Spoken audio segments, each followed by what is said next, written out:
大家好，歡迎嚟到奇趣天地高課分。喺影片開始之前，希望大家都可以 like、comment、share 同埋 subscribe 呢個 channel，記得撳埋個啷啷，咁就唔會錯過我哋最新嘅影片啦。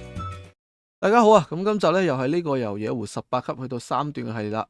而家5級，好咁啊白棋喎呢盤棋竹，哇喺對面行呢個3連升，但係冇升，要喺2路再掛佢一個，哇佢冇跳2路喎呢個棋，好咁佢掛角我哋夾佢一個咧呢個棋，呢邊有棋嘅話我哋夾擊係一個唔錯嘅選擇。哇學完一年呢個好明顯就係一個壞嘅示範啦。呢個棋我哋就尖佢一個啦，先防佢呢個托過嘅手段啊，咩意思啫？好啦，咁呢個棋我哋要扳咧，唔係扳呢邊，係扳呢邊。你扳呢邊佢脱出嚟又得。好，咁我連翻嗱，佢左度嘅呢個棋係冇問題嘅。咁佢要活咧，我唔會唔俾佢嘅。但係佢活咗就都盤棋都難捉啦，已經。好啦，咁佢除一個，咁我哋呢度補一補個斷點啦。扳我哋就擋住。呢個地方大家知唔知道係活定死嘅咧？呢個棋你如果可以練到3秒內1秒內睇到咧，咁你就真係水平係好錯啦。咁答案咧就係死嘅。扳一個係眼位啫。好，咁佢擋一個嘅時候咧，我哋要再扳下呢邊。裏邊就死咗啦呢個棋。如果你接嘅話咧，佢就活棋嚟嘅咯喎呢個棋。好，咁佢擋住仲正添後手死添啊！後手死我哋就可以扳起呢個棋啦。好，咁提咁當然就要補翻啦，連翻住啦，係咪先？好，咁佢行呢個嘅話咧，就其實咧單純呢3隻咧，我哋一飛咧死咗啦。不過咧，我哋呢步先，因為呢邊有啲關係。好，咁呢個棋我哋就扳住佢啦。好，咁佢貼呢個我哋當然要連實啦。如果唔係佢渡過就走咗啦。好咁佢擋呢個冇用噶，會俾機會你噶啦，直接扳死咗呢4隻棋啦。佢靠我哋就連實啦呢個棋。咁我哋就提佢啦。打連實就係啦呢啲棋。食咗咁大塊，我冇可能係落後啦，係咪先？好，佢連實咁呢隻棋我哋簡單點個3-3處理好佢就算啦。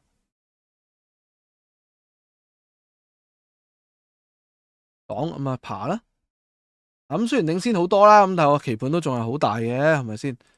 扳我哋就扳住佢啦，之後跳一個啦。呢個棋形你都見過唔少次啦。哇！呢部棋有少少出乎我意料。咁虎起身就算啦呢個棋。咁俾佢2路渡過啦。咁我呢度拆一個。扳就虎擋住。佢再長我哋再壓多步啦呢個棋。其實唔壓佢都冇乜所謂，就決定唔壓啦，因為正常其實壓佢都冇乜意思。呢度單關跳手一個。咁佢打呢度逼住我哋就逼一個。咁佢全部2路潛水艇。呢個棋我哋並一個啦，呢個棋攻爆佢呢個棋。呢隻棋我哋其實就食住佢又得，唔食住佢又得。就左度算啦呢個棋。等佢跑出嚟，我哋就圍一圍咧。呢邊就算啦。圍一圍呢個棋，佢一個啦呢個棋。我都唔殺佢啦，我講咗唔殺佢就唔殺。放過佢。除非佢太離譜啦好啦。咁佢都真係未揾到殺佢嘅理由住嘅，呢個都仲係可以放佢一馬先。好啦，咁扳住啦呢個棋。斷我就打一個，之後貼起身。好啦，咁佢即係俾一個啦，我再放佢一馬先。OK。好啦，咁佢睇嚟似乎係都諗住救呢塊嘅，咁 OK 啦。我哋就長翻呢邊啦。好啦，咁呢度長放過佢呢邊啦，係咪先？係啦，但係佢又想全部都救晒喎。但係呢條棋你冇可能全部救晒噶咯，已經挖一個佢已經死埋添嘛。呢4隻棋連翻，咁接呢個咁斷開佢啦。呢個棋攻又擋住，斷唔斷？斷都冇用啦，呢度係咪冇氣啦？呢個棋好咁對手都非常之爽快又投資我哋又去到睇一睇呢盤棋啦。呢盤棋其實冇乜好講，主要都係即係呢個右上角啦。咁啊前邊呢度咧，呢個就首先有啲奇怪啦。呢啲棋當然係尖頂完跳一個或者跳一個就可以啦。單關跳手角，跳二路就當然係唔好啦，係咪啊？再掛佢一個咁我諗住佢會再跳多步啊，咁啊點知佢又唔跳一步啊，咁啊佢掛角，咁我哋就即係呢個階段咧，大家可以嘗試下，當呢邊有棋而人哋又去掛你嘅角嘅時候咧，你可以嘗試下夾佢啦。咁你點夾嘅？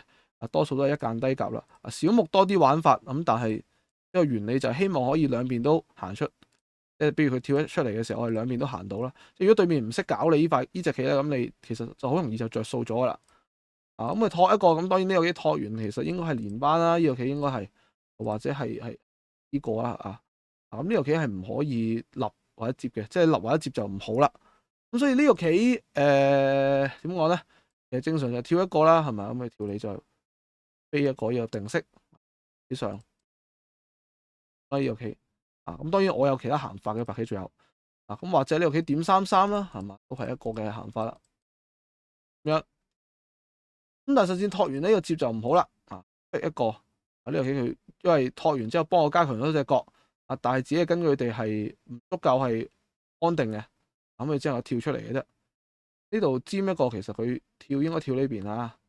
跳完呢邊咧呢兩隻棋好似都有少少危險，所以呢度佢都係難搞噶啦。呢個棋都係佢都好似唔係好得一團，呢個棋佢都係死嘅呢個棋所以佢呢個棋俾我尖到咧，已經有少少即係難捉啦。呢個棋呢幾隻可能就要擺低喺度先啦。咁我咁樣轉換啦。咁但係咁樣嘅話，黑棋當然就着數啦。甚至拖呢個棋一定要扳呢邊啊！你唔好淨係知道尖完咧係左路，但係你後邊扳呢個咧咁你就即係中伏啦。呢個地方係嘛？如果精得死你，你就仲大鑊啲添。所以一定要扳呢邊。跳呢邊嘅衝本身嚟講隻邊呢個棋咧，黑棋就應該係活地嘅呢個棋。呢個棋立一個嘅話咧，我就只能夠係打劫殺嘅啫。呢個棋係嘛？我只能夠係咁樣打劫殺嘅啫。呢啲就死活嘅基本功啦。但佢實戰接一個咧，咁直接就宣告死亡啦。呢個棋可以接一個縮細眼位呢個團應該冇用嘅。咁呢個棋都要補嘅。呢個棋你如果係接一個咧，佢猥瑣啲啦，咁樣都係一個3萬兩做咧咁就都係活咗所以扳一個咁再行外。咁呢度其實如果我哋唔理呢邊呢度其實白棋一飛呢個棋咧黑棋呢3隻棋咧係走唔甩嘅。呢個嘅封鎖食棋手筋咧大家都可以學一學啦。呢個棋咁只不過係呢個地方佢有少少可能即係咁樣可以搞到我嘅手段啫我當佢睇到先啦，係咪先死晒啊嘛？係嘛？咁所以我就負一個先啦，係咪啊？呢度佢戰俾我咁樣食咗之後咧，其實後邊就冇乜用啦。呢個棋咁冇乜機會噶啦。呢個棋呢度俾佢呢個棋其實都係要長啦。咁我尖行第二啲再算啦跳一個咁我就翻嚟下邊行啦。咁後邊就見到啦，呢度我都唔一定要殺佢嘅。呢啲棋你簡單應住，咁佢呢啲你就跟住應。呢度我都唔係一定要，可能有啲同學見到手筋就嚟一嘢先。咁但係呢個棋你為咗食佢咧，你可能自己都破得好，俾人破得好慘啦，係嘛？咁所以不如咧就飛一個反正就邊攻邊圍啦，佢又未活嘅見到我原本預計佢咁啦，係咪先？咁我已經圍實晒呢度啦，咁我翻嚟呢度可能補一步。其實呢盤棋都係好順利啊，就係贏咗落嚟啦。甚至後邊佢再行多幾步啦，係咪先？咁但係都由於係即係太厚啦，白棋呢個地方，咁佢呢個作戰都唔會有咩勝算啦，係嘛？咁所以最尾盤棋，佢亦都好爽快咧，就投資啦。好，我哋呢盤棋咧先講到呢度。如果大家中意條片嘅話咧，歡迎 like、subscribe、share。任何關於圍棋嘅問題咧，都歡迎喺下邊留言。我哋下條影片再見，拜拜。